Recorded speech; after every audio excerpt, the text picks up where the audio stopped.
Just to set the context, Ramana and I will be talking about his journey with the Veena.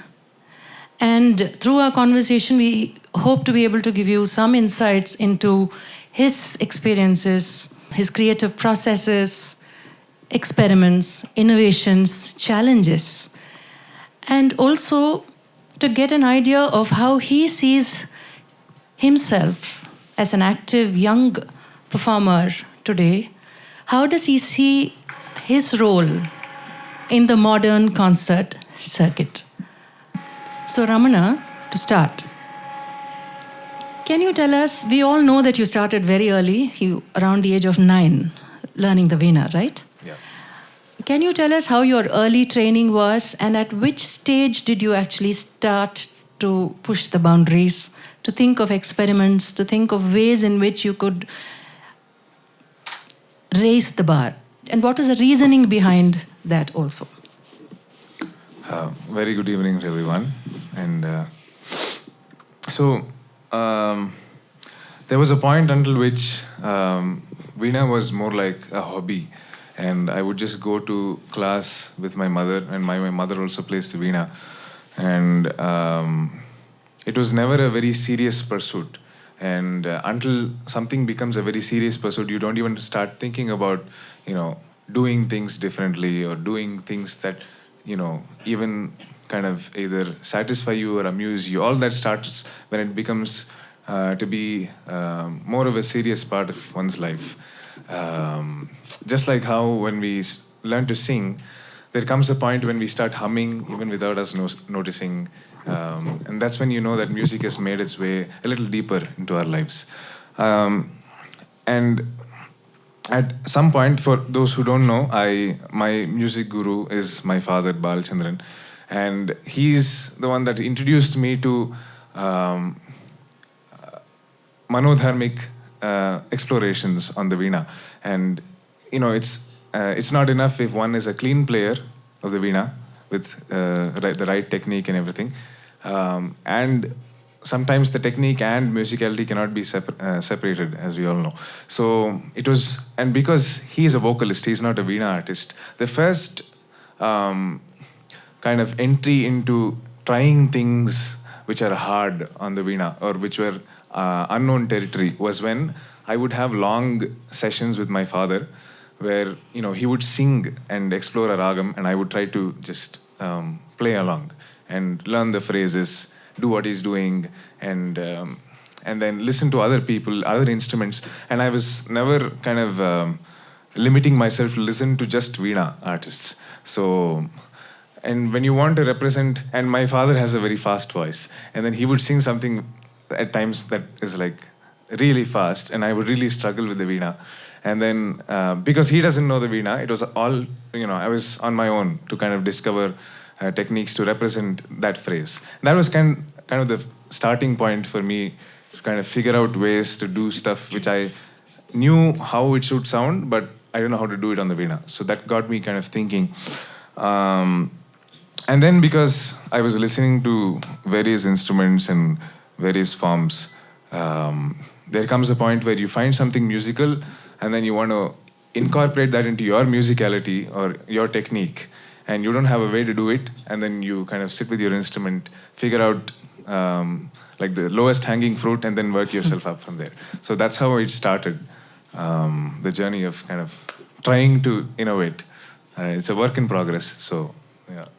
So this is a process which I'm sure meant breaking some rules. Yeah.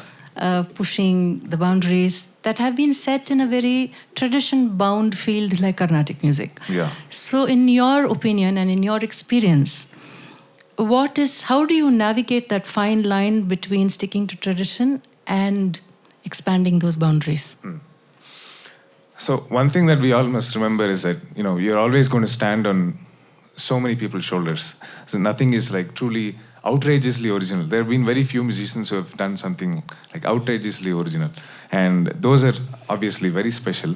For me, it was more about just not having a certain precedence for something that I wanted to do on the Veena.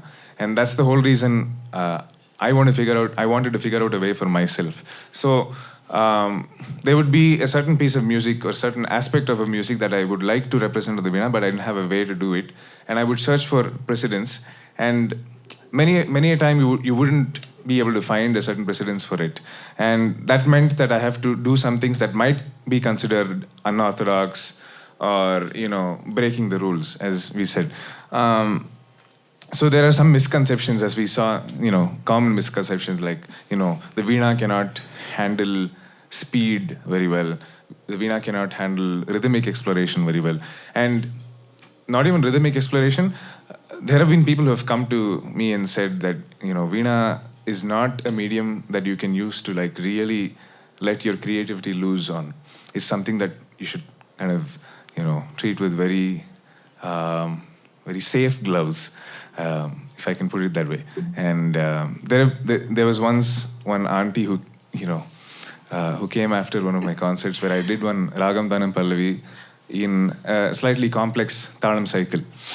And she just right away came up to me and said, oh, you're not supposed to do these Ragam Tanam Pallavis on veena. You're supposed to do Adi Talam, which is like an 8-beat cycle. So you can see how deep some misconceptions have been set in the general perception of veena.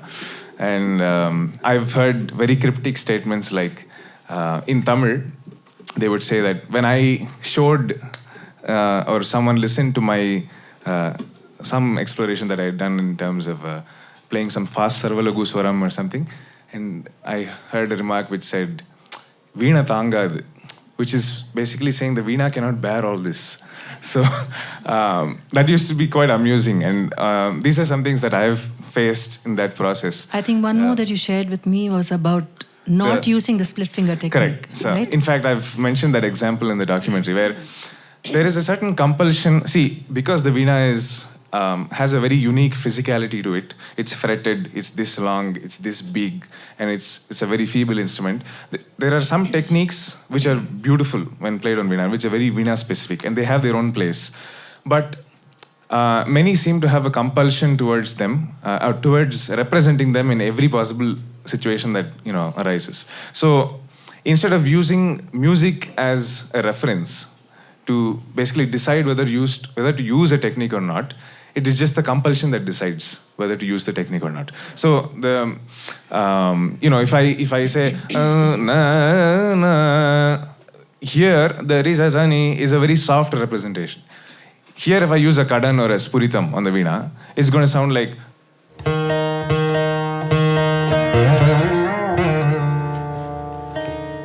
this is a mellower representation of the phrase. The same phrase, when you force yourself to use the technique of splitting your fingers, is a very different color, which is fine. There's no right or wrong here, but both have their own place. But to say that this is the right way of playing it is a little bit of a stretch. So these are some things that, this is a very minor example. There are examples where, see, this is an example where both the variations are musical, right? I'll try to give an example where the technique version, or both are techniques in some way. The split finger technique version can be a little non-musical. The same Orangashai example is one. So versus a lot of very delicate nuancing there. Like another example might be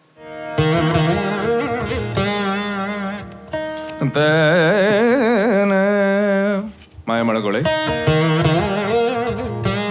versus is a huge approximation. So here I at least find the first one more musical. So these are some things that might have tickled some people, but I didn't care because I just did whatever I found musical at any point. Some other examples of things that might be breaking. For instance, even speed for that. So a common misconception is that veena is a very meditative instrument and is to be used for very calm settings, which is true. It's beautifully conducive to that. In fact, sorry to interrupt you, but in one of the conversations that we had a lot of discussions with a lot of experts and vainikas, and it was quite funny. I remember one of them said, veena is seen in the hands of Saraswati. So it is a gentle instrument. Now, how they led to that conclusion, we didn't understand. But because it's in the hands of Saraswati, it's a very gentle instrument Yeah. and should not be played very dynamically or aggressively. Right. Right? So that is actually my next question. Yeah. So for instance, you see how beautifully the veena kind of lends itself to stuff like.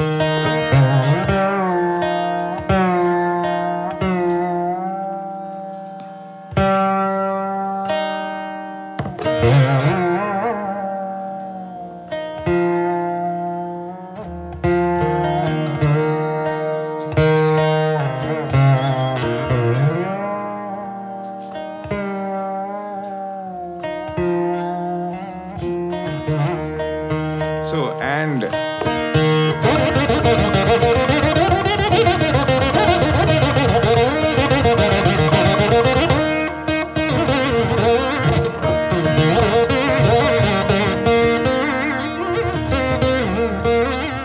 so this is like a very zesty piece in Harikamboji. So it's just like, see, the other thing that I used to tell myself all the time is that when there is a certain notion about what can be done and what cannot be done, most of the time it's just that we are not good enough, right? So there was a time where I used to think that 140 BPM was like the hard limit, physical limit for veena in playing swarams. And it was just that I was 140 BPM, beats per minute. But it just so happened that I was not good enough at that juncture. So it just needed like 2-3 years of work. And then, and that is the process where, I had to kind of come up with some plucking techniques, which has now enabled things like 240 BPM, all that. So it's just, important for us to remember that before blaming the instrument, blame yourself. That's it. So. And also to remember that technique, though it's crucial up to a certain point, has to be left behind if you have to think musically. Absolutely, yeah. Right? So Yeah. it's a stepping stone, a very important stepping stone, but if you carry the stone with you, Correct. then there's no music. Yeah. Right? And many a time what happens is when you get better at some technical aspects, it's easier for us to fall into the trap of just being technically sound and sometimes having the musicality take a backseat. I've fallen into that trap many times. So when you get like really good at something and then you're so proud of yourself and then you kind of get carried away in that technique sometimes and you have to kind of just pull yourself to the center and then, but mostly what happens is when you cast your own moorings in musicality, this will get sorted automatically. These are just like fun moments. Even today, in our concerts and most artists, there are moments where you will see them be, going in a certain tangent. So let's say, for instance, I love exploring rhythmic aspects when I play Swaram.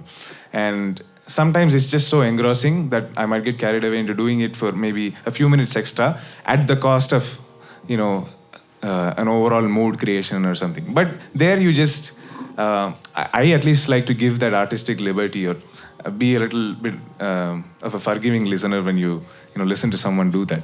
So you know that they're kind of exploring that tangent consciously, and you give them that leeway. So since you mentioned rhythmic, and I know that this is a very vast subject, but can you just give us a bird's eye view of what kind of practice techniques you have evolved for yourself to master very nuanced, intricate, fast rhythmic patterns on the veena? Yeah. So when it comes to speed in veena, it's just brute force for a long while. So you just have to sit with your metronome, start at a tempo where you're very comfortable, and then slowly work yourself up. And this is what most instrumentalists do. And you just have to be very patient and kind of very accepting of the fact that you can only do so much at that point. Because if you try to kind of short circuit it, you're going to harm your fingers and you're also not going to get clean results. So a lot of Layam in general, Layam is basically a sense of space to some people. And then that sense of space, strengthening that sense of space, we call it Nirnayam, Laya Nirnayam. So to do that, there are like hundreds and hundreds of exercises that you can practice to strengthen that. A simple example of that, I'll probably sing it and show because you can hear the rhythm. So let's say you have a cycle of Aditalam, 1, 2, 3, 4, 5, 6, 7, 8, and then this is going in Khandanadai, which is 5 syllables per beat. So taka takita taka takita taka takita taka takita taka takita taka takita taka takita taka takita. So you basically have 8 5s, 40 syllables per cycle. Now let's take a palta or a varsai, which is sarigama rigama pa gama pada ma padani padani sa, which is basically 20. Sarigama rigama pa gama pada ma padani padani sa. 5 4s, which means that you can get done with this in half a cycle of Aditalam in Khandanadai. Sarigama rigama pa gama pada ma padani padani sa, and then you can do the reverse. Sani da bani da ba ma da ba ma ga pa ma ga ri ma ga ri sa. This itself is going to be a challenge for people starting out in Khandanadai. So which means that you have to start slower and then not do swarams first, just do the jatis. Takadina, takadina, takadina, takadina, takadina, takadina, takadina, takadina, takadina, takadina, ta. And then you work out small increments of the same exercise to slightly progressively complicate it. So let's say you have, just take half a cycle. Takadina, takadina, takadina, takadina, takadina. You have 5 takadinas. Let's say you club 2 takadinas and do them as tatakaka didinana. You just group the syllables. So tatakaka didinana, takadina, takadina, takadina. You still have the 5 4s running. So now when you have grouped these tatakaka didinana, just mute the second syllable. So takadina, takadina, takadina, takadina, ta. So it's the same 20. Now move this takadina to the second spot. So you have takadina, takadina, takadina, takadina. Now let's do takadina, takadina, takadina, takadina. Takadina, takadina, takadina, takadina, ta. And then you move it one more. Takadina, takadina, takadina, takadina, ta. Now you do 3 takadinas and move it another one. Takadina, takadina, takadina, takadina, ta. Now the hard part is to sing it and play it with metronome. Sarigama rigama pa gama pada ma pada ni santi da pa ni da pa ma da pa ma ga pa ma ga ri sarigama rigama pa gama pada ma pada ni santi da pa ni da pa ma ma ga pa ma ga ri sarigama rigama pa gama pada ma pada ni santi da pa ni da pa ma da pa ma ga ri sarigama rigama pa gama pada ma pada ni da pa ni da pa ma da pa ma ga pa ma ga ri sa. So all these 4 variations in one shot. So this is like a very simple increment that you can do. So yeah, it's just like a peek into what lime practice is. One kind of lime practices. So I'm sure you've experienced having rubbed many of the traditionalists the wrong way, but bringing in a new, excited audience, a curious audience, right? So how do you then, have you figured out a way to make sure you have a balance of the connoisseurs, the traditionalists, in your audience, and still have people who look forward to all of your experiments and all of the new things that you present? I think the beauty of tradition is that, to me, it's basically a canvas that says, okay, here you have all these things that have been passed down to you through generations of iterations and evolution, and use this to figure out yourself in this, is what I see tradition as. And Carnatic music is a beautiful tradition to do that. And it offers such a wide spectrum of possibilities for us to explore.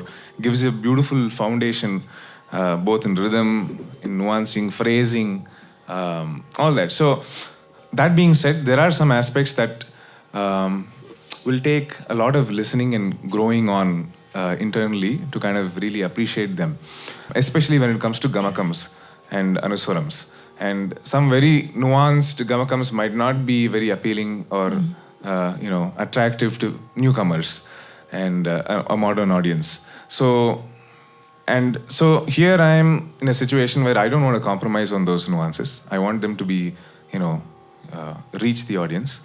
At the same time, I want to be able to do it in a way that I can give them an easier entry into starting to appreciate them. So an example of tweaking some phrases without compromising on the integrity of the nuance. Take a ragam like Darbar, which is like a very hardcore Carnatic ragam, which does not have a Hindustani counterpart. So wherever there's a higher density of gamakams and oscillations, you tend to lose the attention of audience. And this is something that I've noticed many a time. And whenever you introduce flat notes, Shuddha notes basically, they relate to it better. It's the way the brain works, I guess. So an example of a high density gamakam phrase in Darbar.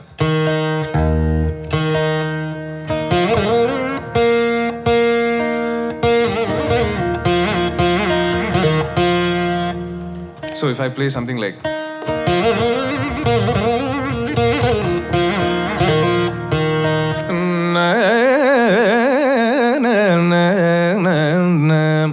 so now this has its own place. If I include a version which is, having a little more of these intra-phrase flatness. So let's say I kind of mask it around phrases which go like. You see how it quickly becomes more evocative to more people. So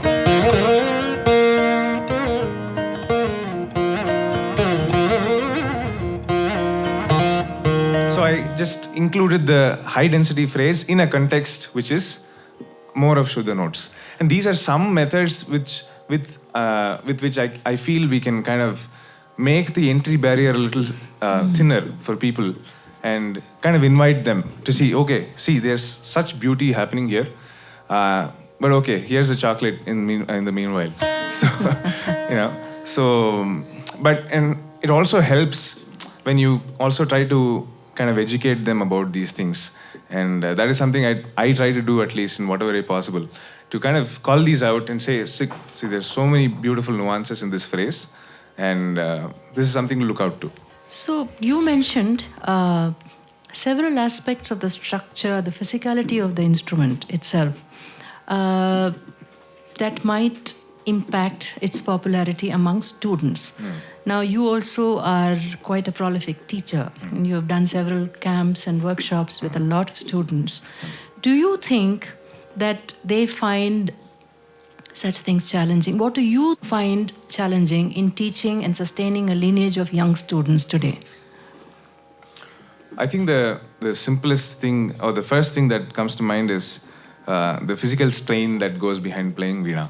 And much like even sitar, in my experience, I've just played probably a few hours of sitar in my life, but it's quite a strenuous instrument, and something that is fretted has this much tension, and the phrasal requirements here in Carnatic music, because of the pacing, the density, it's far more strenuous on the hand sometimes.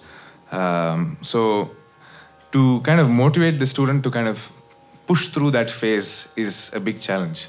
And the other thing that happens with students is that beginner veena students sound way better than beginner violin students, for instance. Because of the fact that this is fretted, and this is something that we've discussed in the documentary as well, it is very hard to sound off pitch. When you teach them right, they're going to be going to the correct frets most of the time. And that's not going to make them sound awful. But that's not the case for violin. I don't know if you've listened to violin students who are just starting out. It's quite punishing. It's quite a thing, yeah. So because of that, what happens is it's easier for the student to think that they're playing things right.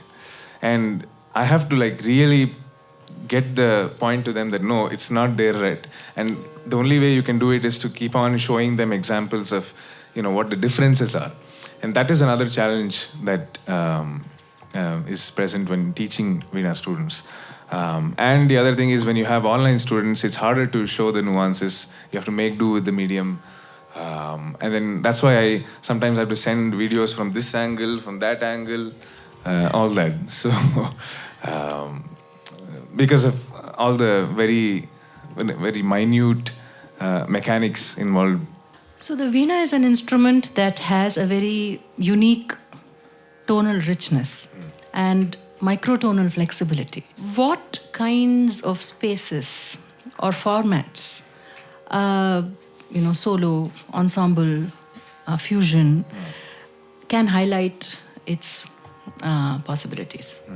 I guess now, I feel solos where the audience is kind of intimate is, I think, like a beautiful combo. for people to really appreciate what's going on. Because when you're like a mile away from the audience and then you're like playing to a 2,000 seater, you sometimes have doubts whether all the nuances are actually landing. So I would say like an intimate audience like what we have now is probably the best place to listen to Veena. And generally I've seen that open air settings don't work that well for Veena. Veena kind of needs like an enclosed room for the sound to breathe and do its work. And see, the collaborations and fusions where one gets their own space to really, showcase what the instrument is capable of and do some meaningful mutual exchange. Those are nice. But I would say the best place is what we just discussed. Yeah. Coming to the audience, crucial for ensuring that the classical arts and their instruments remain relevant. How do you shape your audience? How do you seed your audience? How do you shape your audience? Is it through your own individual style? Is it a certain repertoire? Is it collaborations? Is it digital presence or a combination of all of these in your experience? It's definitely a combination of all of these. There are several layers to this. One might be just creative ways that you can kind of tweak your own presentation of a concert. So, for instance, an example might be, I've been trying to do something like an alapana prastaram or a tana prastaram in my song presentations. So instead of doing swarams, like say you have Ram Bhakti Samrajam Ram Bhakti. So usually you do swarams when you get to the Kalpana Swaram part, right? So it occurred to me, why not do Tanam there?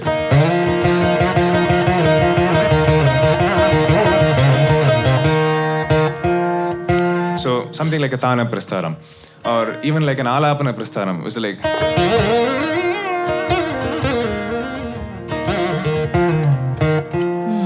it's like an Alapana phrase that you sandwich in and land back in the Kriti spot.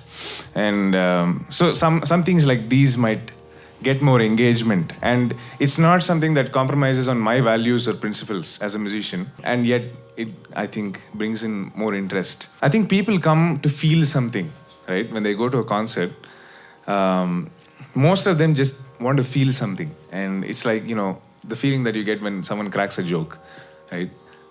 They want to feel some evocation in them of different emotions, or it can be an act of recognition for many people. So there's, of course, a wide spectrum of listeners. The people who are relying a lot on the recognition part, say, of recognizing, okay, he's doing Khandam here, and then he's kind of juxtaposing Chatusharam in it, and then he's doing that in this Ragam. Those will be anyway kind of be engaged automatically. For the people who are not aware of all those nuances, it's more a feel-based endeavor for them. I try to see how I can bring in that evocation, and one easy way to kind of ensure some of it is to make sure that we ourselves are moved on stage. And if I do something that, something for just the sake of doing it, let's say I'm kind of playing a ragam just for the sake of doing a rare ragam presentation, and I'm really not feeling it, it's not going to land. So I at least try my best to kind of structure my presentations such that I include 99% of things that moves me in a concert. I think this is where education also comes into play. Kind of taking certain opportunities of posting stuff on YouTube or whatever platform, of explaining things, kind of giving a sneak peek into what happens. All this gets in more interest, I feel. And it's just like how when we don't understand math, we detest it. The moment we start understanding math, you start to love it. At least that was the case for me. So quite similar to that. Also, I feel, because we mentioned social media, people also, I have seen many people kind of really crave artists sharing things, because it's really it's unfortunately very hard to get many artists to kind of lower their guard and share stuff kind of innocently. I've been through that too. So I've gone to artists that I've looked up to, very earnestly, and then sometimes you don't get a very innocent discussion of just sharing stuff. When that happens, it's so beautiful. So I like to just share stuff as I discover them. Of course, sharing everything is something else. So whenever I feel like something's like an interesting discovery that was very amusing to me and very interesting. So I recently put out a video about how you can meld math and melody. And that is a topic that's kind of been, how do I say it, quite mysterious to many. And it was mysterious to me as well. And I really wish someone kind of broke it down to me. So I wanted to take the opportunity to kind of break it down to some extent. And you don't want to like fully spoon feed them also. You kind of just want to show them what's possible and then leave it at that for to figure out. Showing them that you are really firm with your principles actually kind of gets in a certain seriousness to each artist's audience. If they perceive us as being too compliant to the needs of situations and not really sticking to our stuff, that's also an interesting thing that I was thinking about. And people want to kind of see behind the air of an artist. They want to see what happens behind the scenes. They want to see the fun side of artists. And they want to see artists doing fun things also. So if you go on my Instagram page, you'll find a lot of like goofy things that I do with music. Mostly it's stuff that I find hard, but kind of meld very like humor and music of some sorts, like rapping in Mishanadai, stuff like that. There are so many more things that we can talk about, but keeping the time limit in mind, I think we should now open thing to questions. We have different banis in Veena, different schools. So what is your opinion about it? When you spoke about the splitting frets in between the gamkas, the anuswaras. I think we have our Veena teacher here, Mr. Subramaniam. He has actually taught us that technique. So I was just thinking, is it particular about certain schools which have that kind of a playing? Because there are different teachers, great teachers who have played these kind of phrases. I think the split finger technique generally is common across most schools, I feel. But there are variations of it. Certain schools, I think, have kind of tweaked. It's just up to each one's musicality to decide where they want to use it or not. But I think it's a common feature in Mysore, Tanjavur, because I've listened to even Karakudi Sambasivayar play it a lot. Yeah, their school they Durasamy play this, sir play it a lot. And I think, if I may interrupt, that one of the theories that we also heard while discussing this particular aspect is we must also remember that the Veena has been played across ages, across different settings. It was played in court scenarios with very intimate audiences. No acoustic devices to help. I mean, no other digital devices or anything to help aid in sound. So one of the theories was this split finger thing aided in producing a little more throw, a little more sound. Because the moment you go across frets, you're losing amplitude.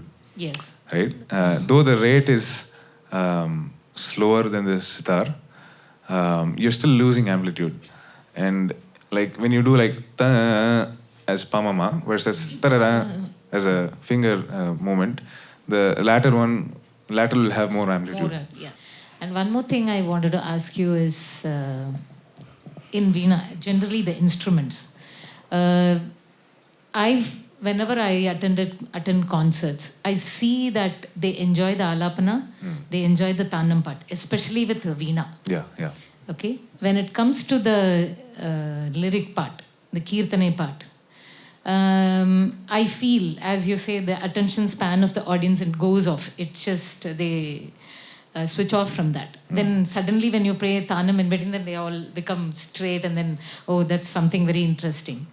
Because I have found in a lot of people when they play, I'm not finding fault with them, because I'm not that knowledgeable, but I found that at certain places, certain phrases have been swallowed and not given, especially when you said Orangashai, the Gamakas which is played. Somewhere when the Kirtana ends or the Sangatis ends, I found that certain things were swallowed, or it is not, it should be played only like this, as that kind of a feeling I would have got.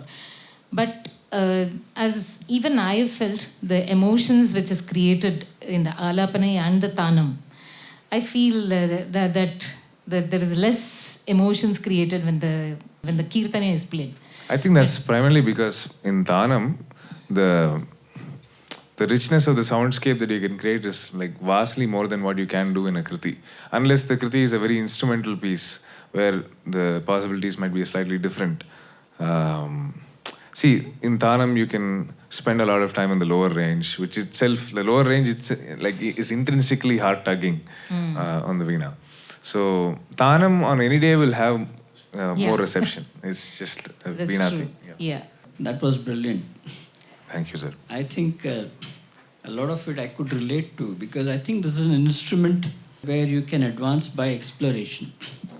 I think teaching has a certain limit, and beyond that, what you rightly said, how you explore, because every day you feel what you play, how you can play it in different 2, 3, 4 ways, and there's no end. I was only wondering, for example, the traditional, say for example, when you see the photographs of Muthuswami Dikshita, was it that the style of playing or even the posture of these Veenas were different from what it is now evolved? Yeah, they would play it in the Urdhvam mode. I have since seen, for example, in Srirangam, they still Yeah, have they this play like tradition. Yeah, they use this to kind of hang it on their shoulder. Yeah. Yeah. I thought it was pretty difficult, in fact. And I was wondering, for a Vanika Gayaka like Dikshita to compose this kind of gamakams and that kind of, I'm guessing he wouldn't have had it that way. And dissents will be fighting gravity, right? Yeah. So if you want to come also in guess, Avarohanam way, you have to fight gravity if you're having it like this. So I don't think that will be a very wholesome technique. I think people would have just tried it for some people, would have just probably tried it for certain pieces, I guess. Would you also been exploring off the frets? Yeah, that I do. Yeah. Here, not much. Here, I do all the time. Can we hear some? Sure. Sometimes you use this in very small ways as transition points. Like,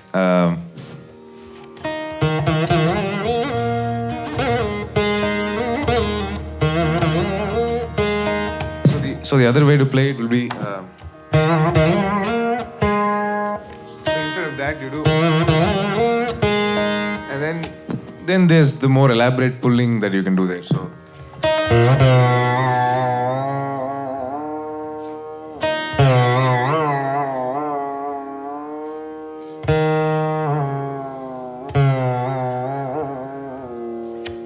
So all that. So.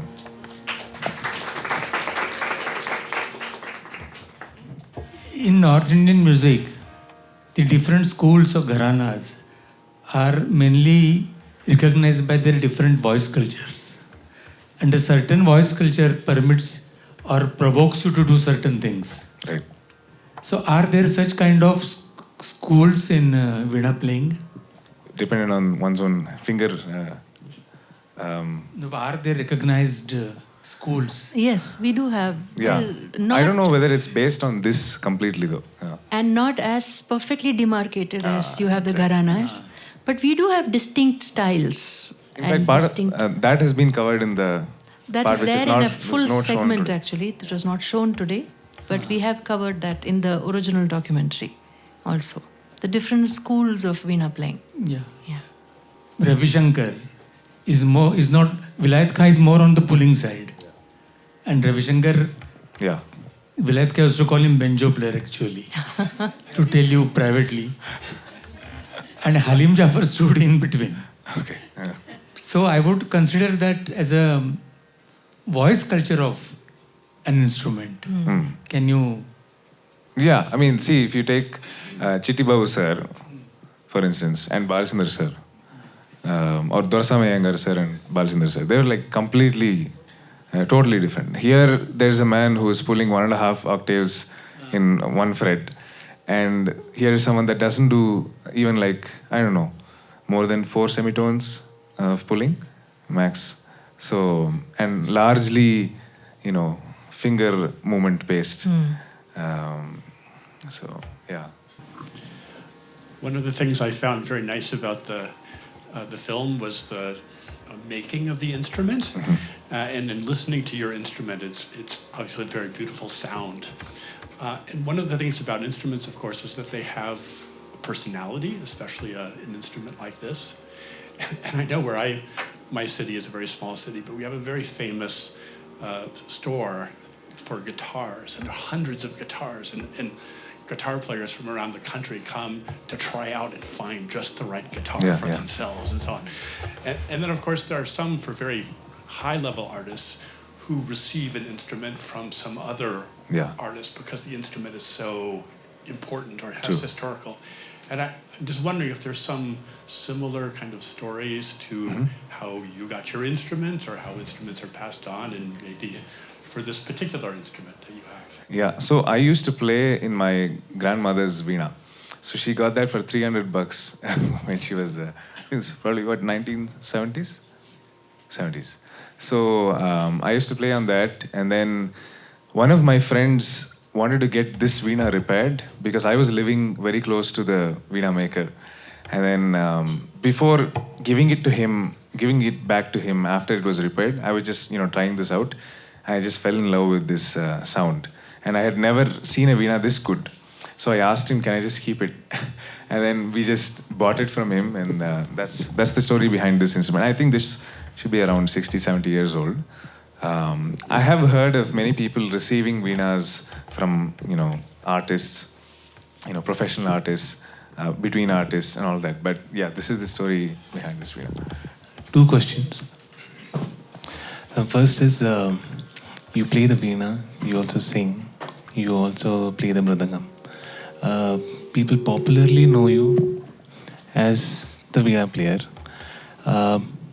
How do you yourself identify what is it that makes you feel that, okay, this is what it is? I mean, of course, it could be something else also. I mean, we only know this part of you, or mostly know you about this. But what is it that is driving all of these things forward? That is one. And second is your practice schedule. What would it be? What would it look like for let's say for a day, when you have a program, when you don't have a program, something like that? Well, when I have a program, I probably play a max of 3 hours. I've never done more than that. In good days, it's between 6 to 8 hours. In not so good days, maybe like 4 to 6 hours. That's like a minimum I do. It also depends on my teaching schedule. I try to limit to like 2 hours of teaching per day.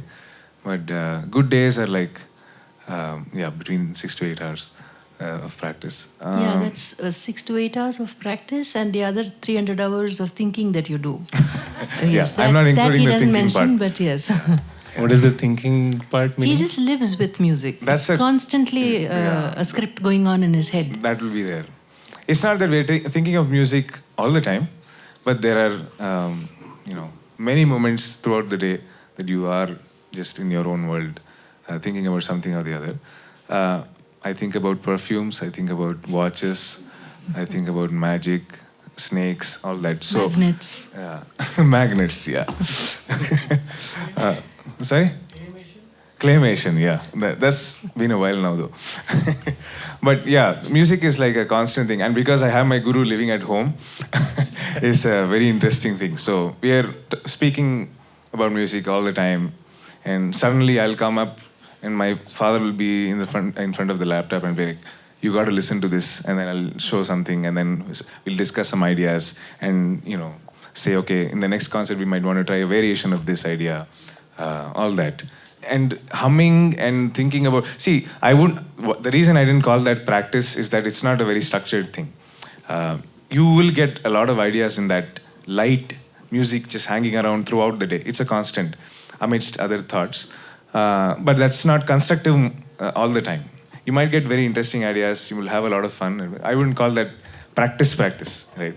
So practice is when you sit with the instrument or you learn some song, practice some song, all that. So yeah. And the first question was Regarding the identity. identity. I just see myself as a musician.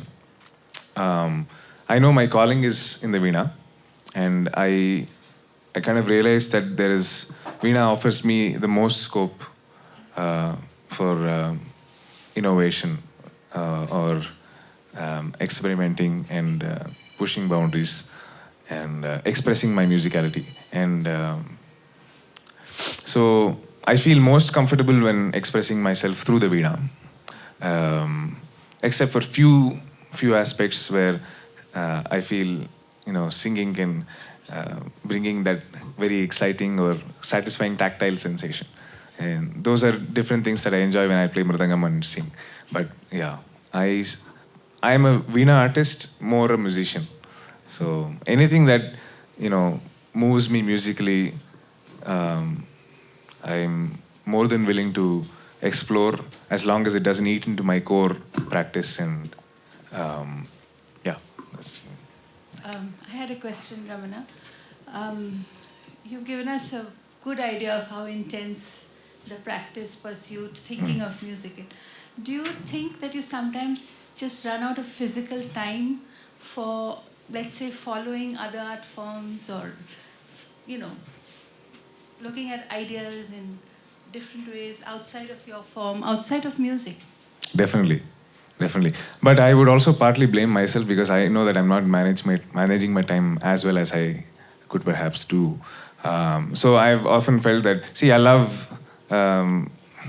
would love to explore piano, Nagaswaram, Tawil. Outside music. Outside music. Outside music. What outside music? Many things. Yeah, snakes is there. Yeah, snakes is. I used to spend like 3 to 4 hours every day going to the forest looking for snakes. So that is something I cannot afford to do now. I don't get that much of time. I used to do some painting and some digital art, which I don't get a lot of time for now. Do you paint listening to music so that you can give the expressions of Sometimes I've done a few depictions of what I see when I play Kamboji or something like that. So I've done that. Animation, for sure. Animation. In fact, if I was not a musician, I would have probably loved to work at Pixar or something like that. What do you love about animation? It's just that meticulous work that goes behind making like a second of movement. That really was fascinating. And then I realized how much of thinking and visualization, like pre-visualization, that goes on before doing the actual animation part. Well, I used to say I want to become an auto driver. I guess that is something many of us have done as. The impact of homeschooling? Huge. Mainly because I got the time that I needed to pursue music, and that kind of happened organically. It was not something which music determined. So I was homeschooled because my father thought I could get richer and better education when I was pulled out of school. And he had read a lot about alternative education, and he wanted me to have like a richer life, meet people, travel, have my own time to do my own things at my own pace. That was a big thing. So even in academics, I was able to do the fact that you choose what to work on gets that extra motivation that you need, and you will just do hours of it without anyone pressing on you, right? So when I chose to do algebra, I would naturally spend more hours and get more stuff done. So that was a big blessing. And the fact that I don't have to worry about holidays and writing to teachers and all that. And many months I would just do music and not study at all. It's another matter that I would cram in stuff after that and like really struggle with completing stuff. But yeah, that was a big blessing. Very lucky. Absolutely, very lucky. But you also need people who are guiding you in the right. Definitely. That's why thanks to my parents and the satsanga that I get always. Yeah.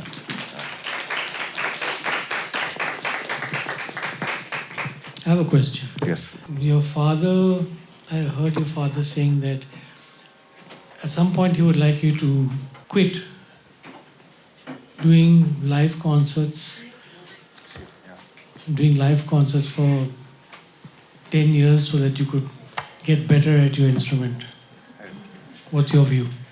Oh, it was not like a deliberate quit, but it was more this attitude that he wanted me to kind of get inculcated with, which is to basically, you focus on your music, you play when you get performances, you do them, you have a responsibility towards your audience, you do your best. But he would just say that, you know, even if no one called you for 10 years, you have enough of work to do. That's the kind of attitude that he wanted me to set in. Yeah, but does live music affect your time? Beyond a point, yes. Riyaz? Definitely, yeah. So that's why I filter a lot of my concerts. Now I average around 3 to 4 per month. But if it goes, say, above 7, definitely. See, that's the reason, even in the December season, where we Carnatic musicians play a lot of concerts. In one way, it's really good. In one way, you don't get time to kind of really deepen your art. And when you start playing like 15 programs per month, there's very less room for you to like really rethink some of the stuff that you're doing. Yeah, it's and like deepen more it. like an automation. Exactly. After the 4th concert. Absolutely. Yeah. Yeah. And though you might really want to like do challenging stuff, push your boundaries, there's only so much you can do with that time. And it's such a deeply creative process. It's yeah. exhausting, I'm sure. Correct. You cannot be always creative Definitely, yeah. over 25 concerts or Correct. 20 concerts. Yeah. And it's a mental game, every concert, right? So that also kind of taxes you. But the good part of playing a lot of concerts, maybe once in a while, is that if you're someone that really wants to analyze every concert and see what can be done better, what should have gone this way, went that way, and to really see, okay, I've done this, and is there a way to make it better? If you're that type, you get a lot of these opportunities to iterate stuff. That's what happened in my case in the last season. Appa and I were able to kind of note down a lot of recurring things, and then maybe enhancements in these. It's more like creating a product in some way. Like that iterating is better when you have back-to-back concerts, because you can literally implement those realizations in the next concert and see whether it works or not. So that is one good part. I have a question about design of Veena.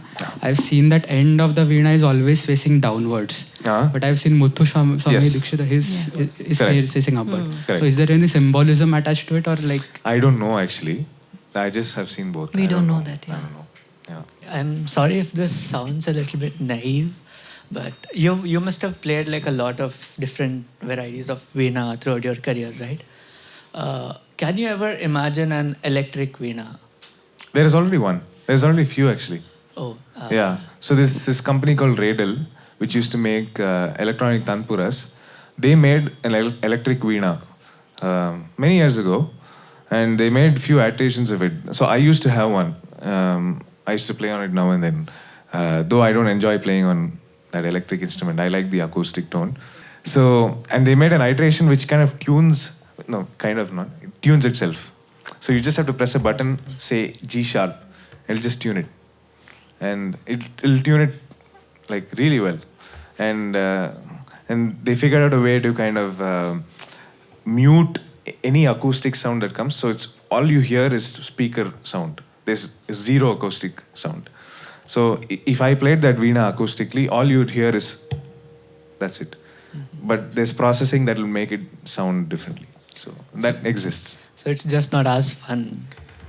As fun for me, yeah. For me, it's not as fun. Yeah. And also there's the feel, the soul of it. Yeah. Right? Yeah.